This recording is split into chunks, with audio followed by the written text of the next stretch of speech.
सद्गुरु सच्चिदानंद अडाणेश्वर समर्थाय नमः.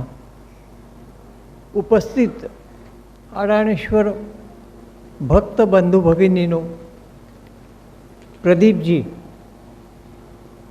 आता मी थोडंसं अडाणेश्वरांच्या भक्तीमध्ये मी कसा आलो आणि भक्तिमार्गामुळे माझ्या अनंत अडचणी किंवा कसा माझा आयुष्याचा मार्ग सुकर झाला यासंबंधी थोडंसं सांगणार आहे. मी वासुदेव पांडुरंग घैसास ठाणे येथे राहतो. लहानपणीच अगदी लहानपणी 5व्या वर्षी वडील गेले, 15व्या वर्षी आई गेली आणि तो काळ होता 1935-40 इतका जुना. आज मी 85 वर्षाचा जवळजवळ आहे. आई वडील गेल्यावर त्या काळामध्ये आजकालच्यासारखी परिस्थिती नव्हती. भावानी शिक्षण पुरं केलं, भावानी शिक्षणाला मदत केली आणि त्याप्रमाणे आम्ही शिकत गेलो. बालपण अतिशय मजेत गेलं, तरुणपणामध्ये सुद्धा, आणि छान दिवस गेले, सुखामध्ये गेले. लग्न झालं, सुविद्य पत्नी मिळाली आणि संसार चालू होता. परंतु संसार चालू असतानाच अडचण आली. एक अपत्य झालं, 2 मुली झाल्या आणि 3रा मुलगा झाला. परंतु त्याला लहानपणीच डांग्या खोकला झाल्यामुळे त्याचे कान गेले, त्याला ऐकू येत नव्हतं असं आम्हाला समजलं आणि मोठी अडचण निर्माण झाली. काय करावं अशा परिस्थितीमध्ये धावपळ चालू होती. 1973चा काळ. मी त्यावेळेला 40-42 वर्षांचा होतो आणि अशा परिस्थितीमध्ये सगळं व्यवस्थित चाललेलं होतं. सोसायटीमध्ये ब्लॉक होता आणि त्या सोसायटीच्याच एका कर्जे खटल्यामध्ये कोर्टात जायची वेळ आली. माझ्या सुदैवानेच आता म्हणायचं की त्यावेळेला दादाजी तिथे न्यायाधीश होते. 1973चा काळ. आणि मी दादाजींच्या पुढे माझी केस गेली. दादाजींच्या पुढे मी गेल्यावर दादाजींनी माझ्याकडे बघितलं की अरे, तू गोरा गोमटा माणूस, ब्राह्मण, इथे कुठे जागा चुकलास, इथे कशाला आलास तू? मी म्हटलं दादाजी, त्यावेळेला मी दादाजी म्हणत नसे, मी साहेब म्हटलं. साहेब, की मी ह्या प्रकरणामध्ये ओढला गेलेलो आहे, मी आपणहून आलेलो नाही आहे. ते म्हणाले जा जा जा, पहिले जा आणि काय असेल ते मिटवून टाका. ह्या भानगडीमध्ये हे तुझं काम नव्हे.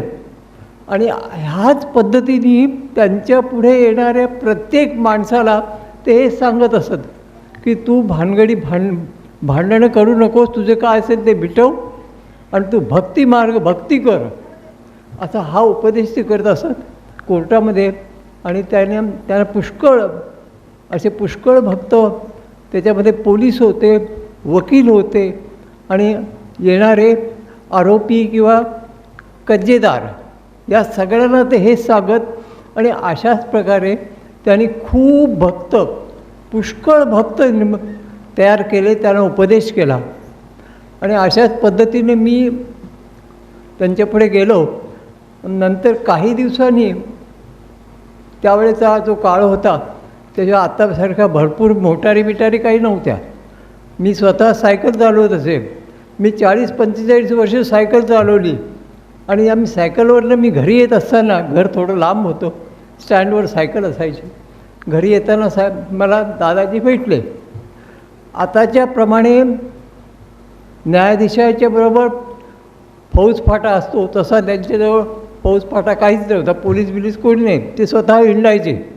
आणि मला रस्त्यात भेटले आणि म्हणाले का अरे एवढ्या उशिरा कुठे कुठे गेला होतास, काय करतो? त्याची मी म्हटलं साहेब माझे डोळे लाल जरी असले तरी मी आत्ता ओव्हरटाईम करून आलेला आहे, त्यामुळे ते लाल झालेले आहेत. त्याची ठीक आहे म्हणाले. आणखीन मग तुझं ते भानगड मिटली का? मग मी म्हटलं नाही अजून ते चालूच आहे. ते जा जा मिटवून टाक. म्हणून साहेब मी मिटवीन, माझासुद्धा मुलगा हा असा अपंग आहे, मला हे ठेवायचं नाही आहे पुढे, त्याच्याकरता मला हे ठेवायचं नाही आहे, मिटवायचंच आहे. ते म्हणे काय काय झालं त्याला? तर मी म्हटलं असं आहे, त्याचे कान गेलेले आहेत, तो बोलत नाही.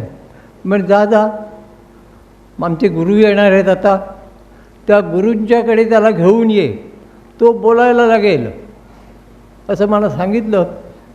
आणखीन 2च दिवसांनी त्यांचा निरोप आला. त्यावेळेला ते ठाणे येथे राहत असत. आणखी निरोप आला की गुरु आलेले आहेत, तुझ्या मुलाला घेऊन ये. आणि मी त्याप्रमाणे माझ्या मुलाला घेऊन त्यांच्या घरी गेलो. आणि त्यावेळेस तिथे अशा ह्याच पद्धतीने आरती आणखीन हे चालत असे. आरती झाल्यावर आम्ही सगळे दर्शन करायला गेलो. पण माझा मुलगा जो होता तो त्यावेळेला फक्त 3 वर्षाचा होता. आम्ही सगळ्यांनी नमस्कार केला. तोही त्यांच्या पायावर डोकं ठेवायला आम्ही सांगत होतो, परंतु पहिल्या दिवशी त्याने अजिबात डोकं ठेवलं नाही, नमस्कारही केला नाही. आणि अडाणेश्वर दादाजी त्यावेळेला होते, ते म्हणाले असू दे असू दे, ते बोलत नसत. त्यांनी खुणेनीच सांगितलं काय हरकत नाही, तर त्याला घेऊन जा. आणि मग त्यांनी आम्ही अंगारा वगैरे लावून आणि प्रसाद घेऊन आम्ही गेलो. दुसऱ्या दिवशी आम्ही परत जेव्हा आरतीला आलो तेव्हा हाच मुलगा आमचा दादाजींच्या पायावर त्यांनी जे डोकं ठेवलं ते उचलायलाच तयार नाही. आम्ही त्याला सांगतो आहे की अरे ही सगळी मंडळी दर्शन घ्यायचे आहेत अजून, तू उठ आता, आपण घरी जाऊ. तर नाही, त्यांनी डोकं ठेवायचं, डोकं काढायचा विचारच नाही त्याचा. आणि अशा तऱ्हेचा हा चमत्कार मला त्यावेळेला तिथे दिसला. हे असे बारीक सारीक चमत्कार प्रत्येकी आपल्याला दिसत असतात, पण ते आपण लक्षात घेतले पाहिजेत. तर तेव्हापासून मी भक्तीमध्ये आलो. आणि त्याच वेळेला दादाजींनी मला एक स्तोत्र दिलं होतं. हे स्तोत्र तू वाचत जा, तुम्ही सगळे वाचा घरामध्ये, आणखीन भक्ती चालू ठेवा. ज्याप्रमाणे आम्ही भक्ती करत होतो, स्तोत्र वाचन वगैरे चालू होतं. आणखीन हा आमच्या मुलाची दिवसेंदिवस प्रगती होत गेली. तो हायस्कूलमध्ये आधी मूकबधीर शाळेमध्ये 7-8 वर्ष होता, नंतर कॉलेजमध्ये होता, परंतु त्याला कधीही एटीकेटी लागली नाही. आणखीन तो उत्तम प्रकारे BCom झाला. महानगरपालिकेमध्ये त्याला नोकरी चालून आली. घरी माझ्या त्याचं अपॉइंटमेंट लेटर घेऊन माणूस आला. मी विचार करतो हे कसं होत आहे, पण हे होत गेलं. हे कसं झालं ते या भक्तीमुळेच झालं. या भक्तीमध्ये आल्यामुळे दादाजींचे बोट धरून मी ह्या भक्तीमध्ये आलो. देसाई दादाजींनी मला मार्ग दाखवला. आणखीन तोच मार्ग आम्ही आज अनुसरत आहोत आणि त्याच मार्गातून आमची प्रगती होत आहे. आज तो माझा मुलगा बोलू लागलेला आहे आणि आज तो ठाणे डेफ असोसिएशनचा अध्यक्ष आहे. आणि सर्वजण त्याला आम्ही एक सांगितलं की अरे ठाणे महापालिका जी आहे ना, ही खादीचं कुरण आहे, तू या भानगडीत पडू नको. हे कधी हे करायचे आपल्याला स्तोत्रामध्ये हे सांगितलेलं नाही आहे. आणि ते त्यांनी पाळलं. अनेकांची कामं करतो. अनेक लोक आम्हाला येऊन सांगतात की तुमच्या मुलांनी काम केलं. हा मला घरी कधीही सांगत नाही की मी आले होते, मी त्यांचं काम केलं, परंतु कामं होतात सगळ्यांची आणि सगळेजण त्या नावांतात. अतिशय उत्तम आहे सगळं. आणि ह्या भक्तिमार्गामुळेच हे सगळं होत आहे असा माझा ठाम विश्वास आहे. या स्तोत्रामध्ये अडाणेश्वर दादाजीसुद्धा आमच्या घरी यायचे. म्हणजे प्रथम मला सद्गुरू म्हणजे काय आम्हाला माहिती नाही. आमचं सगळं आत्तापर्यंत आयुष्य खेळण्या बागडण्यात आणि ऐन उमेदीमध्ये मौज मजा करण्यात गेलेलं. गुरु म्हणजे काय माहिती नाही. तेव्हा मी दादाजींना विचारलं की गुरु घरी, दाजी म्हणले गुरुना घरी बोलावं. त्याची मी म्हटलं हो घरी बोलायचं म्हणजे काय करायचं. पण अरे काय, तुझे जसे आई वडील घरी असतात त्याच पद्धतीने मायबाबच आहेत ते, त्या पद्धतीनेच वागायचं त्यांच्याशी सगळं आणि त्यांचा आदर करायचा. ते त्याप्रमाणे मी त्यांना घरी आणायला सुरुवात केली. दरवर्षी नवरात्रामध्ये आणि मे महिन्यामध्ये ते आमच्या घरी यायचे आणि 8-15 दिवस त्यांचं वास्तव्य आमच्या घरी असायचं अडाणेश्वरांचं. त्यांच्याबरोबर ताई असायच्या आणि अशा तऱ्हेची सगळी मार्गक्रमणा चालू होती. आणि त्याच ह्याच्यामध्ये आम्ही भक्तीमध्ये आमची प्रगती साधून घेतली. आणि अशाच तऱ्हेने सर्व भक्त मंडळींनी ते स्तोत्र वाचून आणि स्तोत्र वाचन ठेवून अडाणेश्वरांच्याकडे आम्ही जेव्हा जायचो तेव्हा अनेक लोक त्यांना अनेक प्रश्न विचारायचे. माझ्या मुलाला नोकरी लागेल का, अमकं होईल का, तमकं होईल का. पण दादाजी, अडाणेश्वर दादाजी खुणेनी त्याला सांगायचे की तुमच्या सर्व प्रश्नांची उत्तरं या स्तोत्रामध्ये आहेत. तुम्ही स्तोत्र वाचा, तुमच्या सगळ्या अडचणींचे आणि प्रश्नांची उत्तरं तुम्हाला त्याच्यामध्ये मिळतील. आणि अशा तऱ्हेने ते स्तोत्र प्रत्येकाने वाचलं पाहिजे. आज देसाई दादाजीसुद्धा हेच सर्वांना सांगत आहेत, स्तोत्र वाचा. स्तोत्र वाचनामध्ये सर्व प्रश्नांची उत्तरं मिळतात, हमखास मिळतात आणि त्यातून आपला मार्ग सुकर होतो. तेव्हा मी प्रत्येकाला, सगळ्यांना मी अशी विनंती करीन की स्तोत्र वाचन कधीही सोडू नका. सर्व प्रश्नांची उत्तरं त्याच्यामध्ये आहेत. आज भगवद्गीता किंवा मनाच्या श्लोकामध्ये जे सांगितलेलं आहे ते सगळं त्या स्तोत्रामध्ये आहे.